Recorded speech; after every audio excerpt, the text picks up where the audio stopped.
హైదరాబాద్ లోక్సభ నియోజకవర్గంలో కూడా కాంగ్రెస్ పార్టీ చాలా సీరియస్ గా పోటీ చేస్తుందనే విషయాన్ని మనం చేస్తా ఉన్నాం.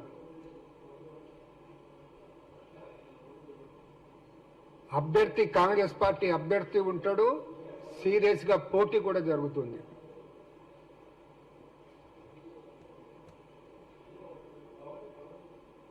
ఈ విషయంలో ఎవరికి ఎటువంటి అనుమానాలు ఉండటానికి తావులేదు.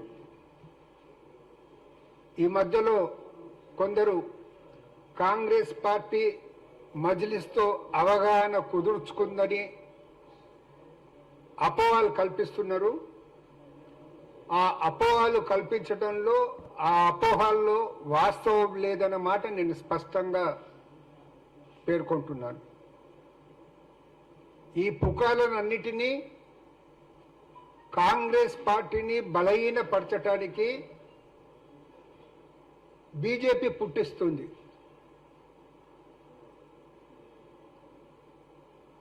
పది సంవత్సరాల బీజేపీ పరిపాలనలో మజ్లిస్ బీజేపీకి బి టీమ్గా ఏ విధంగా పనిచేసిందో అనే విషయంలో హైదరాబాద్తో పాటు తెలంగాణలో ఉన్న మైనార్టీలతో పాటు యావత్ భారతదేశ మైనార్టీల్లో ఒక స్పష్టత ఉంది. ఇన్ని రోజులు మజ్లిస్ అనేది బీజేపీకి బి టీమ్గానే పనిచేస్తూ వస్తుంది. తన బి టీమును పటిష్టపరచడానికి వాళ్లకు కొద్దిగా మజ్లిస్కు సడలుతున్న పట్టును అనేది మళ్ళీ పట్టును సాధించడానికి బీజేపీ ప్రయత్నం చేస్తుందన్న మాట మనవి చేస్తా ఉన్నాను. బీజేపీ మజ్లిస్కు వ్యతిరేకంగా బీజేపీ మాట్లాడుతున్న మాటలు కానీ చేష్టలు కానీ అది కేవలం మజ్లిస్ను పటిష్టం చేయాలనే ఉద్దేశంతో బీజేపీ చేస్తున్నటువంటి ప్రయత్నాలుగా మీ దృష్టికి తీసుకొస్తా ఉన్నాను. అమిత్ షా గారు 4% రద్దు చేస్తామని చెప్పటం కానీ ఇతరత్ర మైనార్టీలకు వ్యతిరేకంగా మాట్లాడటం కానీ అది కేవలం ఈ బీజేపీ వస్తే ఏదో చేస్తుంది, మనకు ఒక ఆసరా కావాలి, ఆ ఆసరా మజ్లిస్ మరియు అసదుద్దీన్ ఓవైసీ ఒక భావం ఏర్పడే ప్రయత్నం చేస్తుంది. కానీ ప్రజలకు అనేది ఒక స్పష్టత వచ్చింది. ముఖ్యంగా మైనార్టీ ప్రజల్లో కూడా 10 సంవత్సరాలుగా ఏదైతే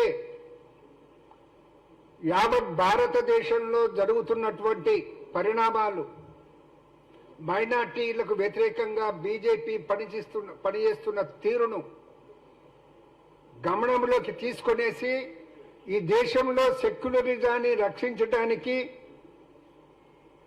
కాంగ్రెస్ తప్ప వేరే మార్గం లేదనే ఒక స్పష్టతకు అనేది వారు రావడం జరిగింది.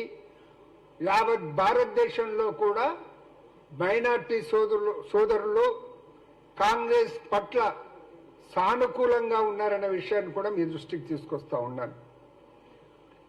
ముఖ్యంగా హైదరాబాద్ లోక్సభ కాన్స్టిట్యున్సీ విషయంలో ఏదైతే అపోహలు సృష్టించే ప్రయత్నం చేస్తా ఉన్నారో ఆ అపోహలను ఇటు ప్రజలు కానీ కాంగ్రెస్ కార్యకర్తలు కానీ నమ్మవద్దనే మాట నేను వారికి విజ్ఞప్తి చేస్తా ఉన్నాను.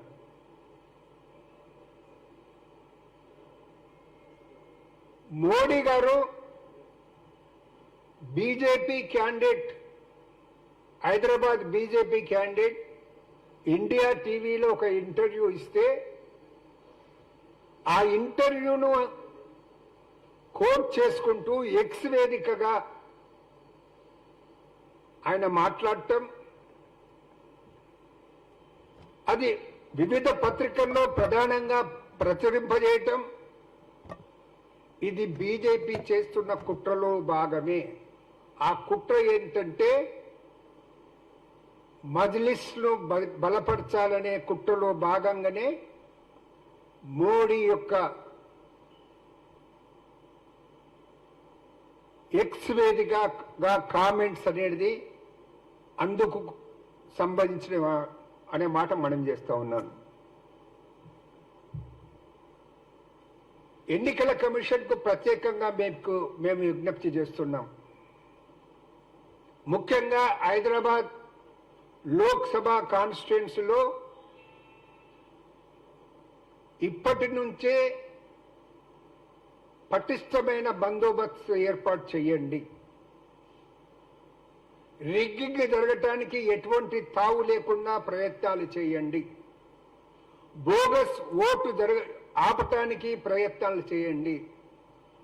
ప్రతి పోలింగ్ స్టేషన్ దగ్గర సీసీ కెమెరాలు ఏర్పాటు చేయండి. అదేవిధంగా పోలింగ్ స్లిప్స్ ను ఓటర్స్ అనేది ఎలక్షన్ కమిషన్ పంచుతుంది. కేవలం ఎలక్షన్ కమిషన్ నియమించబడిన సిబ్బంది ద్వారా బిఎల్ఓ బూత్ లెవెల్ ఆఫీసర్స్ ద్వారానే పంచే విధంగా ఏర్పాట్లు చేయండి. ఎవరైతే booth level officers polling slips పంచడానికి లొకాలిటీస్కి వెళ్తారో వారికి కూడా భద్రత కల్పించండి. పోలీస్ సిబ్బంది పర్యవేక్షణలో బిఎల్ఓలో పోలింగ్ స్లిప్స్ పంచే ఒక ఏర్పాటును చేయండి. ఎలక్షన్స్ అయిన తర్వాత మీరు ఆ మొత్తం సీసీ కెమెరాలను భద్రపరచండి. ఏవైనా అవకతవకలు జరిగితే వాటిని బయటపెట్టడానికి అవకాశం కలుగుతుందన్న మాట కూడా మనవి చేస్తా ఉన్నాను. అదేవిధంగా బీజేపీ క్యాండిడేట్ కు వై కేటగిరీ భద్రత కల్పించడం జరిగింది. ఇవాళ రేపు మా కాంగ్రెస్ పార్టీ క్యాండిడేట్ కూడా ప్రకటించడం జరుగుతుంది. ఆ వెంబడే ఎలక్షన్ కమిషన్ కు మేము లేఖ కూడా రాస్తాము. మా కాంగ్రెస్ క్యాండిడేట్ కూడా వై కేటగిరీ భద్రత కల్పించాలి అనే విషయం కూడా మేము లేఖ రాస్తున్నాము. మరొకసారి విజ్ఞప్తి చేస్తున్నాను, సీరియస్ గా హైదరాబాద్ లోక్సభ సీట్ లో కాంగ్రెస్ పార్టీ కాంటెస్ట్ చేయటంలో ఎటువంటి అపోహలకు తావు లేదు. మేము సీరియస్ గా ఫైట్ చేస్తాము. మైనార్టీ సోదరులు మొత్తం కాంగ్రెస్ వైపు చూస్తున్నారు. మేము వారికి పూర్తిగా మైనార్టీ సోదరులకు మద్దతు ప్రకటిస్తాము. మైనార్టీ సోదరులు కాంగ్రెస్ పార్టీకి కూడా మద్దతు ప్రకటిస్తారన్న మాట మనవి చేస్తూ, కాంగ్రెస్ కార్యకర్తలు కూడా ఎవరు పత్రికల్లో వస్తున్నటువంటి ఈ వార్తలతో ఎటువంటి అపోహలకు లోను కావద్దు అనే మాట నేను మనవి చేస్తా ఉన్నాను. Thank you. వస్తాడు నేను వస్తాను, మేము వచ్చినాం. ఫోన్ చేద్దాం.